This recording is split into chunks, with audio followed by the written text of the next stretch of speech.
సహజము నా మీద వేపించుకొని వచ్చానా ఏమి? జయమా పరాజయమా?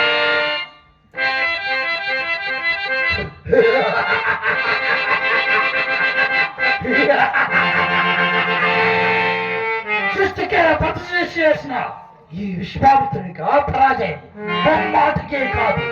ఆ కళలు ఏ మానవుడు కాని కాంత కనకములకి లోపలి వాడు ఎవ్వడు లేడు.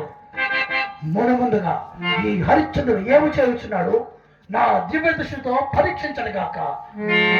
జై శంకర పరమేశ్వర, జై శంకర పరమేశ్వర. ఓరి హరిశ్చంద్ర, చైత్రమాస యాగము చేయుచున్నావు, ప్రజలకు ధారాకోటం నేర్చుచున్నారు కదా. ఈ సమయమున నీ చెంతకు వచ్చి ఎనలేనట్టు రక్కం అడిగిన లేదు అనుచున్నావు. ఈ నోట అసత్య మాడించడానికి ఇదే నా మొదటి పన్నాగం.